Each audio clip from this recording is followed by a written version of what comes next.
हरियाणा की हर अपडेट के लिए बेल आइकन दबाएं और सब्सक्राइब करें STV हरियाणा न्यूज। नमस्कार, हरियाणा न्यूज देख रहे हैं आप और मैं हूं आपके साथ सोनिया सतानी। रुक कर लेते हैं फटाफट हरियाणा की, जिसमें हम आपको मुखातिब कराएंगे हरियाणा की प्रमुख खबरों से।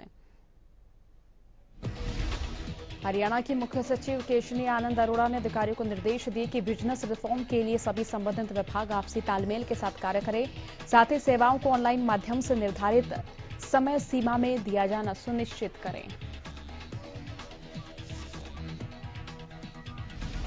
इसके अलावा जितने भी व्यापारियों द्वारा व्यापार स्थापित करने के लिए अनापत्ति प्रमाण पत्र लिए जाते हैं, उनके लिए स्टेटस ट्रैकिंग प्रणाली और दस्तावेज अपलोड प्रणाली भी शामिल की जाए, ताकि व्यापारियों को कार्यालयों के चक्कर न लगाने पड़े।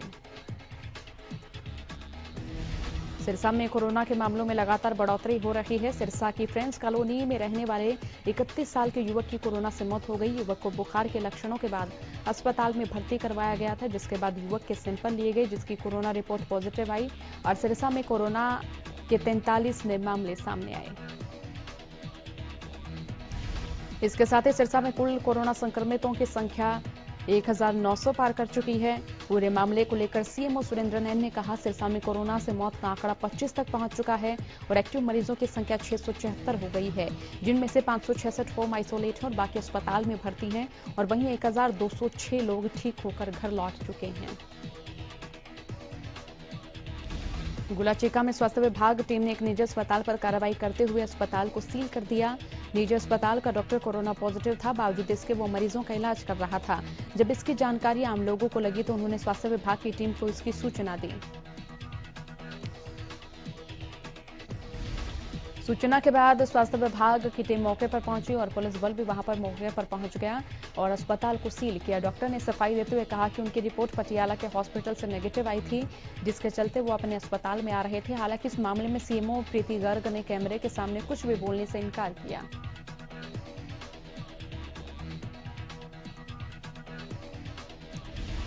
राजस्थान के चूरू में स्थित एक प्राइवेट विश्वविद्यालय के चेयरमैन को हरियाणा विजिलेंस ब्यूरो ने गिरफ्तार कर न्यायालय में पेश किया।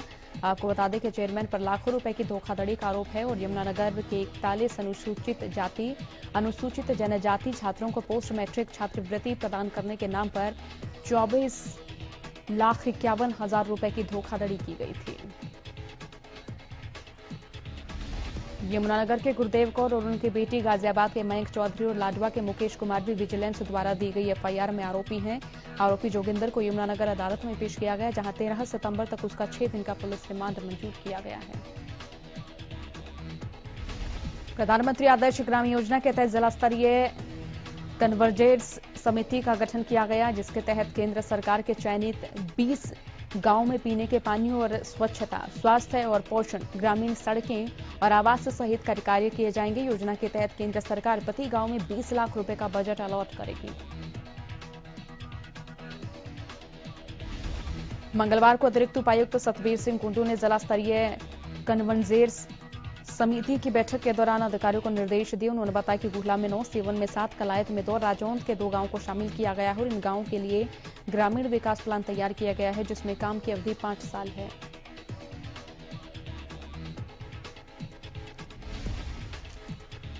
हरियाणा टूरिज्म कॉम्प्लेक्स का निजीकरण किए जाने के विरोध में गोहाना में सर्व कर्मचारी संघ और हरियाणा टूरिज्म कर्मचारी संघ के नेताओं ने विरोध जताया। गोहाना के विधायक जगबीर मलिक के निवास पर पहुंचकर जगबीर मलिक के भाई को ज्ञापन सौंपकर उनकी आवाज विधानसभा में उठाने की मांग की। इस दौरान कर्मचारियों ने कहा कि बीजेपी सरकार टूरिज्म के सभी टूरिज्म कॉम्प्लेक्स को निजी हाथों में सौंपना चाहती है। सर्व कर्मचारी संघ ने कहा कि बीजेपी सरकार कर्मचारी विरोधी सरकार है और अनेक कर्मचारी विरोधी निर्णय ले रही है। टूरिज्म कॉम्प्लेक्स निजी करने से जहां हजारों कर्मचारी बेरोजगार हो जाएंगे, तो वहीं अरबों करोड़ों की प्रॉपर्टी जो पब्लिक स्कूल के खून पसीने से कमाई गई है, उन्हें पौने दामों में अपने चहेते पूंजीपतियों को बेच रही है। उन्होंने कहा कि सर्व कर्मचारी संघ और टूरिज्म कर्मचारी संघ इसका पुरजोर विरोध करता है और सबसे पहले गुरुग्राम में सूरजकुंड टूरिज्म कॉम्प्लेक्स, जो कि 5 सितारा है, पहली कड़ी में उसको बेचने जा रही है। जब सरकारी टूरिज्म घाटे में चल रहा है तो ठेकेदार उसको खरीद क्यों रहे हैं? जब फायदे में चल रही है तो सरकार उसे बेच क्यों रही है? सरकार ने कर्मचारी विरोधी फैसले वापस नहीं लिए तो आने वाले समय में कर्मचारी बड़ा आंदोलन करने पर मजबूर होंगे। बल्लभगढ़ की सब्जी मंडी में गंदगी से परेशान आढ़तियों ने प्रशासन और सरकार के खिलाफ प्रदर्शन किया। इस दौरान आढ़तियों ने आरोप लगाया कि मंडी में सुविधाओं के नाम पर न तो पीने के पानी की व्यवस्था, न ही सीवरेज की व्यवस्था।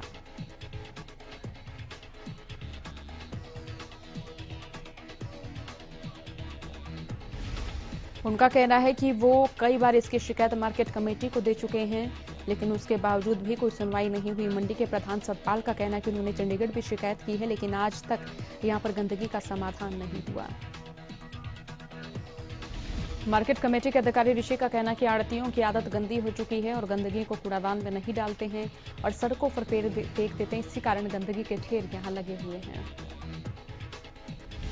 भिवानी में आशा वर्कर्स ने अपनी मांगों को सरकार के खिलाफ लेकर धरना प्रदर्शन किया। नारेबाजी के दौरान उन्होंने सरकार को चेतावनी देते हुए कहा कि सरकार उनकी मांगे माने, वरना आगे आंदोलन के दौरान जो नुकसान होगा उसका खामियाजा प्रदेश सरकार को भुगतना पड़ेगा।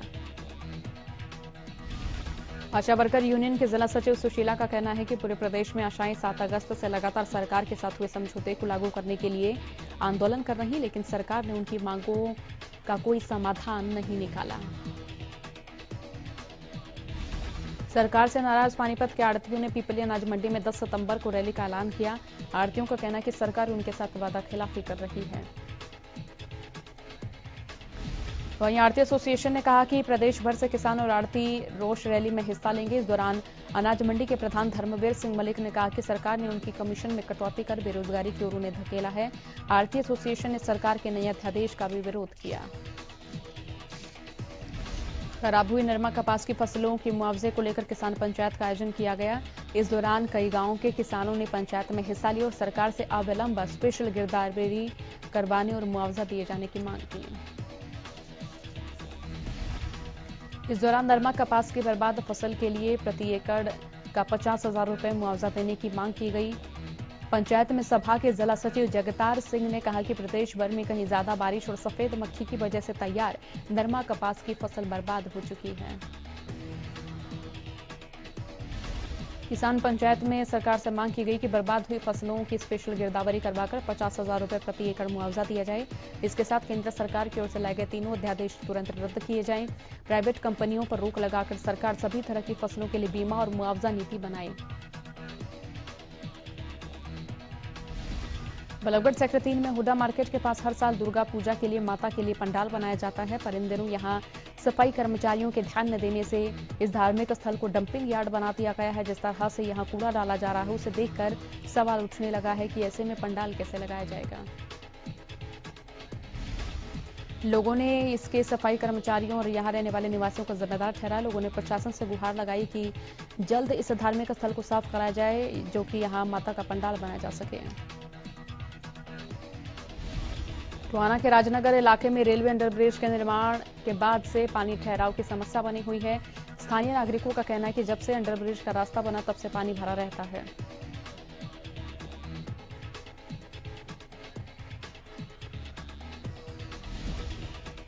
उन्होंने कहा कि पब्लिक हेल्थ को इसकी जिम्मेदारी दी, लेकिन हालात अब भी जो के तो बने हुए हैं। स्थानीय निवासी गंदे पानी से गुजरने को मजबूर हैं। इस समस्या को लेकर स्थानीय निवासी विधायक, सांसद समेत कई नेताओं से मिल चुके हैं, पर समस्या का समाधान नहीं हो पाया। पब्लिक हेल्थ से एसडीओ मनदीप कुमार ने कहा कि यहां खड़ा पानी सीवरेज का पानी है, इसका हल करवा दिया जाएगा। अगर ये बारिश का पानी है तो इसका हल रेलवे विभाग करवा सकता है और उन्हीं की जिम्मेदारी है, जिसके लिए उन्हें बता दिया जाएगा। बहादुरगढ़ नगर परिषद और जन स्वास्थ्य विभाग वे तालमेल और फ्यूचर प्लानिंग के काम कर रहे हैं, जिसका लोग जमकर विरोध कर रहे हैं। मामला बहादुरगढ़ के सेक्टर 6 से होकर गुजरने वाली सीवरेज लाइन का है। बता दें कि बहादुरगढ़ के सेक्टर 7 की सीवरेज लाइन को सेक्टर 6 के सीवरेज डिस्पोजल से जोड़ने के लिए नई लाइन बिछाई जा रही है, जो कि सेक्टर 6 के पीने के पाइपलाइन के बिल्कुल ऊपर से होकर गुजर रही है। स्थानीय लोगों को जब पता चला तो लोगों ने मौके पर पहुंचकर काम रुकवा दिया। लोगों का कहना है कि पीने के पानी के लाइन के ऊपर से सीवरेज लाइन निकलने के कारण आए दिनों पीने के पानी में मिक्सिंग होने का खतरा बना रहेगा। अगर सीवरेज लाइन टूटती है तो पीने के पानी में ये गंदा पानी मिक्स होता है। लोगों ने इस समस्या का स्थायी समाधान करने की मांग की।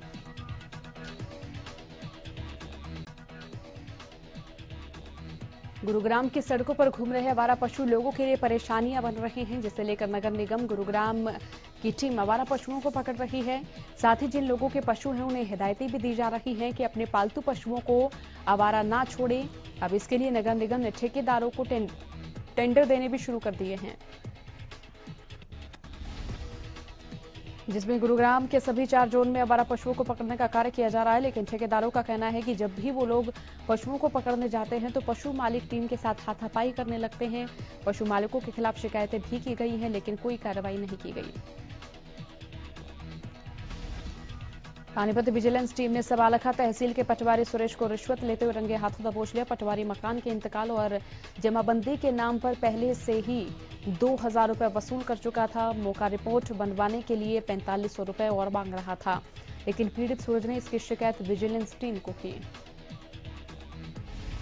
टीम ने सूरज को रुपए देकर लोगों सचिवालय स्थित कार्यालय में पटवारी के पास भेजा। जैसे ही पटवारी सुरेश ने रुपए हाथ में लिए तो उनकी टीम ने उसे दबोच लिया। टीम ने उसके सहायक को भी पकड़ा। विजिलेंस डीएसपी आशीष ने बताया कि मामले में पीड़ित सूरज के बयान पर पटवारी सुरेश के खिलाफ भ्रष्टाचार अधिनियम के तहत केस दर्ज कर गिरफ्तार किया गया, जिसे अदालत में पेश किया जाएगा। बिजली निगम ने बार एसोसिएशन फतेहाबाद का बिजली कनेक्शन काट दिया है। बार रूम और लाइब्रेरी में बिजली का कनेक्शन चल रहा था, लेकिन काफी वक्त से बिजली का बिल नहीं भरा जा रहा था, जिसके बाद विभाग ने कार्रवाई करते हुए बिजली का कनेक्शन काट दिया था। बिजली निगम के एसडीओ अंकित कुमार ने इस बात की पुष्टि की। बताया जाता है कि करीब 2.5 लाख का बिल था और बार एसोसिएशन बिल का भुगतान एक बार में नहीं कर रहा था, जिसके बाद विभाग को कनेक्शन काटने जैसा कदम उठाना पड़ा। यमुनानगर में अवैध माइनिंग करने वालों को हौसले लगातार मिल रहे हैं। अवैध माइनिंग की सूचना पाकर मौके पर पहुंचे इंचार्ज सतीश कुमार ने बताया कि उन्हें सूचना मिली थी कि भगवानपुर की नदी में ट्रैक्टर ट्रॉली अवैध माइनिंग कर रहे हैं। मौके पर पहुंचे तो ट्रैक्टर ट्रॉली में नदी से पत्थर लोड किए जा रहे थे। हमारी टीम ने पुलिस ने माइनिंग विभाग के अधिकारियों के साथ ट्रैक्टर ट्रॉली को मौके से काबू किया, उसे सीज किया। एनजीटी के नियमों के तहत जुर्माना भी करवाया जाएगा। पहले भी ज्वाइंट ऑपरेशन चलाया गया था, जिसमें 2 जेसीबी मशीन पकड़ी थी, उसमें भी एनजीटी के नियमों के तहत जुर्माना करवाकर कार्रवाई की गई। क्राइम ब्रांच ने दिल्ली एनसीआर में नशे की तस्करी से जुड़े 3 लोगों को गिरफ्तार किया। इन लोगों के पास 1.5 करोड़ रुपए की कीमत की स्मैक भी बरामद हुई। पुलिस ने बताया कि तीनों तस्कर पश्चिम बंगाल के रहने वाले हैं और काफी वक्त से नशे की तस्करी के कारोबार से जुड़े थे। ये लोग दिल्ली एनसीआर क्षेत्र में स्मैक और दूसरे नशीले पदार्थ सप्लाई करने में लगे थे। इन लोगों को कल देर रात सोहना से गिरफ्तार कर मामले का खुलासा किया गया। गुरुग्राम के सेक्टर 46 में व्यापारी के अपहरण के बाद लूटपाट का मामला सामने आया। दरअसल देर शाम तकरीबन 8 बजे जैसे ही व्यापारी अपने घर पहुंचा तो उसी दौरान 3 नकाबपोश बदमाशों ने व्यापारी को गन पॉइंट पर लेकर उसका अपहरण किया, जिसके बाद व्यापारी से सोने का कड़ा, अंगूठी, गले की चेन और 10 लाख कैश लूटकर मौके से वो फरार हो गया। बहरहाल पुलिस ने व्यापारी की शिकायत पर मामला दर्ज कर जांच शुरू की है।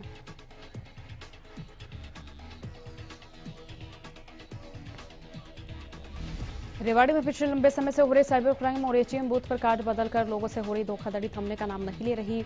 इस मामले पर सख्त रुख अपनाते हुए रेवाड़ी की सीआईए पुलिस ने कंपनी के कर्मचारी का कार्ड बदलकर 25,000 की ठगी करने वाले बदमाश को कार समेत गिरफ्तार करने में कामयाबी हासिल की। गिरफ्तार किए गए बदमाश को 2 दिन के रिमांड पर लेकर पुलिस और जानकारियां हासिल कर रही है। डीएसपी अमित भाटिया ने बताया कि पश्चिम बंगाल के जलपाईगुड़ी निवासी ने उनके साथ हुई धोखाधड़ी की शिकायत दर्ज कराई। 2 सितंबर को वो मालपुरा में लगे एटीएम बूथ पर पैसे निकालने के लिए गए थे। जब वो पैसे निकाल रहे थे तो उस वक्त 2 युवकों ने उनका एटीएम कार्ड बदलकर 25,000 रुपए निकाल लिए थे। पुलिस ने आरोपी से एक कार भी बरामद की। पुलिस ने आरोपी को पूछताछ के लिए अदालत से 2 दिन के रिमांड पर लिया। प्रदेश में दुष्कर्म की वारदातें लगातार बढ़ रही हैं। सोहना से मामला सामने आया, जहां महिला को नशीला पदार्थ पिलाकर महिला के साथ गैंगरेप जैसी घिनौनी वारदात को अंजाम दिया। आरोपियों ने महिला की अश्लील वीडियो बनाई और किसी को बताने पर वीडियो वायरल करने की धमकी देकर फरार हो गए। और वहीं पीड़िता ने अपनी ननद पर दुष्कर्म करवाने का आरोप लगाया। पीड़िता की शिकायत पर पुलिस ने मामला दर्ज कर आरोपियों की तलाश शुरू कर दी है।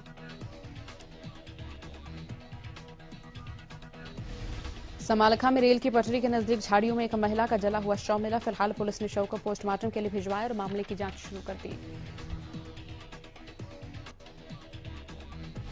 फटाफट हरियाणा में फिलहाल के लिए इतना ही। बने रहिए हरियाणा न्यूज के साथ। नमस्कार।